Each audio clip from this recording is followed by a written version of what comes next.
We need revolutionary mindsets. We need revolutionary attitudes. We need revolutionary commitments.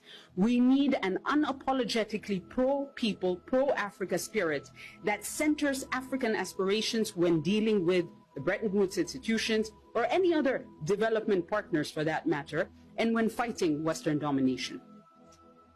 It is a testament that in spite of the many attempts to gag our revolutionary heroes, whether through assassination, sabotage, demonization, their spirit remains resilient and it keeps manifesting itself through our understanding, through our recurring realization that things are not okay in Africa. And in many, many parts, things are not okay because the development and financial landscape that Africa was thrust onto at independence and finds itself navigating today was not created by it, for it, or even with it in mind. The fact is, we cannot continue marching on this hybrid path of pro-Africa statements on the one hand and anti-Africa policies on the other hand.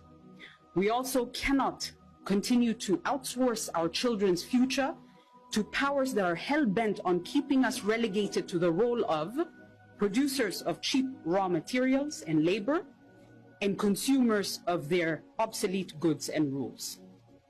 We need to enact, not just talk about, enact drastic change.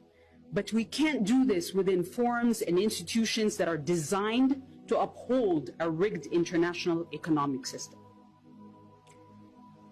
But before we dive deeper into the conversation about the role of this rigged international economic system in perpetuating Africa's underdevelopment, I would like to invoke and acknowledge that we are standing on the shoulders of giant African revolutionary figures, past and present, who have tried and are trying time and again to warn us about all of this and to steer us away from the dangers of blindly following this rigged version of development.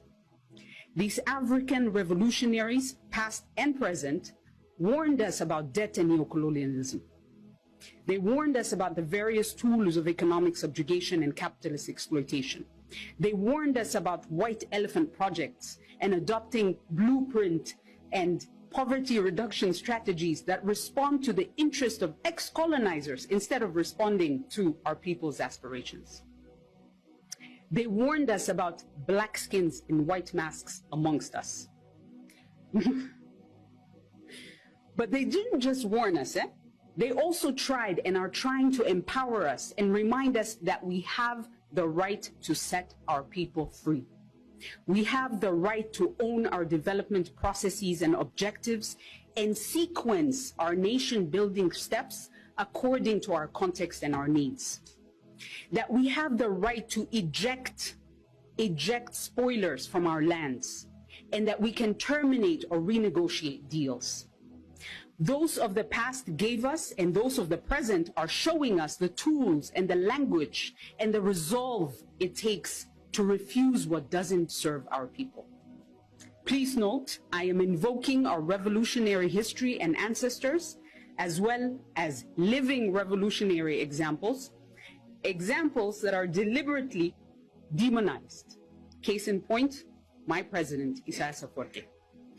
Because